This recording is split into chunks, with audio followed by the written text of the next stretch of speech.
ದಿನ ಭಾರ್ಗವಿ ಸಂಚಿಕೆಯನ್ನು ನೋಡಬೇಕು ಅಂತೇಳಿದ್ರೆ ನಮ್ಮ ಚಾನಲ್ನ ಸಬ್ಸ್ಕ್ರೈಬ್ ಮಾಡಿ, ವಿಡಿಯೋನ ಲೈಕ್ ಮಾಡಿ.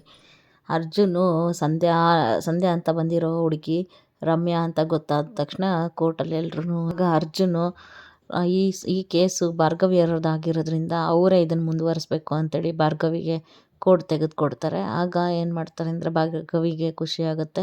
ಭಾರ್ಗವಿ ಆವಾಗ ಮಾತಾಡೋಕ್ಕೆ ಸ್ಟಾರ್ಟ್ ಮಾಡ್ತಾರೆ. ಇಷ್ಟೆಲ್ಲ ಕೇಳಿದ್ಮೇಲೆ ನಿಮಗೆ ಇದೆಲ್ಲ ಯಾವುದು ನಿಜ ಯಾವುದು ಸುಳ್ಳು ಅಂತ ಗೊತ್ತಾಗ್ತಿದೆ ಅಲ್ವಾ. ನೋಡಿ, ಸಂಧ್ಯಾ ಜೀವನಕ್ಕೆ ಅವಳ ಜೀವಕ್ಕೆ ಒಂದು ಬೆಲೆ ಅಂತ ತರಬೇಕು. ಇದರಿಂದ ಅವಳಿಗೂ ಒಂದು ಒಳ್ಳೆಯದಾಗುತ್ತೆ. ಅಲ್ಲಿ ಕೂತಿರೋ ಆ ತಾಯಿಗೂ ಕೂಡ ನೆಮ್ಮದಿ ಸಿಗುತ್ತೆ.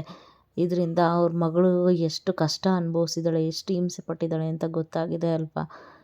ಈಗ ಇಲ್ಲಿ ಬಂದಿರುವಂಥ ಶಂಕರು ಮತ್ತು ಸೀತಾರ ಅವರು ಮತ್ತು ವಿಕ್ರಮ್ ಇವರೆಲ್ಲ ಸೇರಿ ಚಿತ್ರಹಿಂಸೆ ಕೊಟ್ಟು ಈ ಸಂಧ್ಯಾನ ಸಾಯಿಸಿದಾರಲ್ವ. ಇದಕ್ಕೆಲ್ಲ ಒಂದು ಬೆಲೆ ತರಲೇಬೇಕು ಅಂಥೇಳಿ ತುಂಬ ಅಳ್ಕೋತಾ ಭಾರ್ಗವಿ ಹೇಳ್ತಾಳೆ.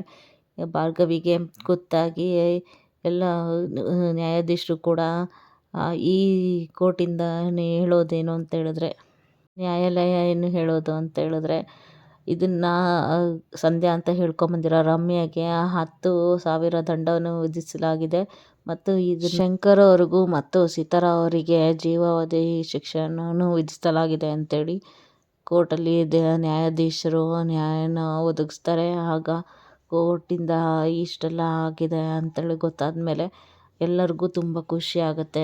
ರಮ್ಯಾ ಅಂತ ಬಂದಿರೋ ಹುಡುಗಿ ಅವಳು ಸ್ವಲ್ಪ ಶಾಕ್ ಆಗ್ತಾಳೆ. ಆಗ ಶಂಕರ್ ಮತ್ತು ಸೀತಾರ ಅವರಿಗೆ ತುಂಬ ಬೇಜಾರಾಗುತ್ತೆ. ಆಗ ನ್ಯಾಯಾಧೀಶರು ಈ ನ್ಯಾಯಾಲಯದಲ್ಲಿ ಈ ಥರ ಶಿಕ್ಷೆಯನ್ನು ವಿಧಿಸಲಾಗಿದೆ ಅಂತೇಳಿ ವಿಧಿಸಿದಾಗ ಭಾರ್ಗವಿಗೆ ಮತ್ತು ಅರ್ಜುನಿಗೆ, ಭಾರ್ಗವಿ ತಂದೆ ಇವರಿಗೆಲ್ಲರಿಗೂ ತುಂಬ ಖುಷಿಯಾಗುತ್ತೆ. ಆಗ JPಗೆ ತುಂಬ ಶಾಕಲ್ಲಿರ್ತಾರೆ. ಹಾಗೆ ಕೂತ್ಕೊಂಡಿರ್ತಾರೆ, ಏನು ಮಾಡೋದು ಅಂತ ಗೊತ್ತಾಗ್ತಾ ಇಲ್ವಲ್ಲ ಅಂಥೇಳಿ. ಆಗ ಭಾರ್ಗವಿಯರ ತಂದೆ ಕೂಡ ತುಂಬಾ ಖುಷಿಯಿಂದ ಕೈ ಮುಗಿತಾರೆ. ಹಾಗೆ ಸಂಧ್ಯಾ ತಾಯಿ ಕೂಡ ಖುಷಿ ಪಡ್ತಾಳೆ. ಇವತ್ತಾದ್ರೂ ನನ್ನ ಮಗಳಿಗೆ ನೆಮ್ಮದಿ ಸಿಕ್ತು ಅಂಥೇಳಿ ಖುಷಿ ಪಡ್ತಾಳೆ. ಇದರಿಂದ ಭಾರ್ಗವಿಗೆ ಅಂತೂ ಹೇಳ್ಕೊಳಕ್ಕೆ ಆಗದೆ ಇರೋವಂಥ ಖುಷಿ ಆಗುತ್ತೆ. ಇವತ್ತು ನನಗೆ ಸಮಾಧಾನ ಆಯಿತು ಅಂಥೇಳಿ ಅನ್ಕೋತಾಳೆ.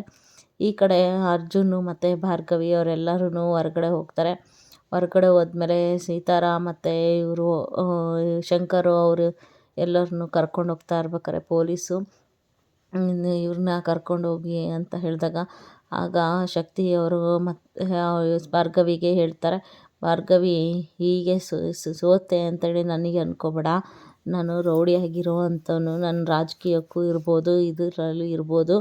ನೀನು ಈಗೇನೋ ಗೆದ್ದಿರ್ಬೋದು, ಆದರೆ ಇನ್ನೂ ಅನುಭವಿಸ್ತೀಯ, ಏನು ಮಾಡ್ತೀನಿ ಅಂತ ನೋಡ್ತಾ ಇರೋ ಅಂತೇಳಿ ಹೆದರಿಸ್ತಾರೆ. ಆಗ ಭಾರ್ಗವಿಗೆ ಬೆನ್ನೆಲುಬಾಗಿ ಇರೋವಂಥ ಅರ್ಜುನು ಅಲ್ಲಿಂದ ಬಂದು ನಾನಿದ್ದೀನಿ ಅಂತ ಹೇಳ್ತಾನೆ ಅಷ್ಟೇ. ಆಗ ಭಾರ್ಗವಿ ಸಂಧ್ಯಾ ತಾಯಿನ ಸಮಾಧಾನ ಮಾಡ್ತಾಳೆ. ನನಗೆ ನನ್ನ ಮಗಳು ಸತ್ತಿಲ್ಲಮ್ಮ, ನೀನೇ ನನ್ನ ಮಗಳಾಗ್ಬಿಟ್ಟಿದ್ಯಾ, ಇವತ್ತು ನನ್ನ ಮಗಳಿಗೆ ನ್ಯಾಯ ದೊರಕಿಸಿದ್ಯಾ ಅಂತೇಳಿ ಹೇಳ್ತಾಳೆ. ಆಗ ಭಾರ್ಗವಿಗೆ ಕಣ್ಣೀರು ಬಂದುಬಿಡುತ್ತೆ. ಆಯಿತು ಅಂತೇಳಿ ಹೇಳಿದಾಗ ಸಂಧ್ಯಾ ಅಂತ ಹೇಳ್ಕೊಂಬಂದಿರೋ ರಮ್ಯಾ ಅಕ್ಕ, ನಾನೇನಾದ್ರು ತಪ್ಪು ಮಾಡಿದರೆ ಕ್ಷಮಿಸ್ಬಿಡಿ ಅಂತೇಳಿ ಹೇಳ್ತಾಳೆ. ನೀನು ಯಾವಾಗಿದ್ರೂ ಸಂಧ್ಯಾನೇನೆ, ನೀನು ಒಳ್ಳೆಯದಾಗುತ್ತೆ, ನಿನ್ನ ಜೀವನ ನೀನು ರೂಪಿಸ್ಕೋಬೇಕು, ಅಷ್ಟೇ ನನಗೂ ಬೇಕಾಗಿರೋದು ಅಂತಾಳೆ. ಆಗ ಸಂಧ್ಯಾ ತಾಯಿಗೆ ರಮ್ಯಾ ಸಮಾಧಾನ ಮಾಡಿ, ನನ್ನ ಕ್ಷಮಿಸ್ಬಿಡಿ, ನಾನೇನಾದ್ರು ತಪ್ಪು ಮಾಡಿದರೆ ಅಂತೇಳಿ ಕೇಳ್ಕೊತಾಳೆ.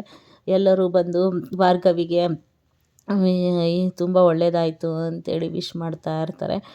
ಆಗ ಇಲ್ಲಿಂದ ಬರ್ತಾ, ನನ್ನ ಮಗಳಿಗೆ ಇಷ್ಟೊಂದೆಲ್ಲ ಒಳ್ಳೇದು ಮಾಡಿದ್ಯಮ್ಮ, ನಿನಗೆ ದೇವ್ರು ಚೆನ್ನಾಗಿಟ್ಟಿರಲಿ ಅಂತೇಳಿ ಆಶೀರ್ವಾದ ಮಾಡಿ ಅಲ್ಲಿಂದ ಹೋಗ್ತಾರೆ. ಈ ಕಡೆ ಭಾರ್ಗವಿ ಇಲ್ಲಿಂದ ಹೊರಗಡೆ ಬರ್ತಾ ಇರಬೇಕಾದ್ರೆ ಮತ್ತು ಅವ್ರ ತಾಯಿಗೆ ಮಾತಾಡಿಸಿ, ಅಮ್ಮ ನಿನ್ನ ಮಗಳು ಇವತ್ತು ಕೇಸ್ನಾಗ ಗೆದ್ದಿದ್ದಾಳಮ್ಮ, ಇವತ್ತು ಸಂಧ್ಯಾ ಜೀವಕ್ಕೆ ಒಂದು ಬೆಲೆ ಅಂತ ಸಿಕ್ಕಾಯ್ತಮ್ಮ ಅಂತೇಳಿ ಭಾರ್ಗವಿ ಅವ್ರ ತಾಯಿಗೆ ಹೇಳ್ತಾ ಇರ್ತಾಳೆ.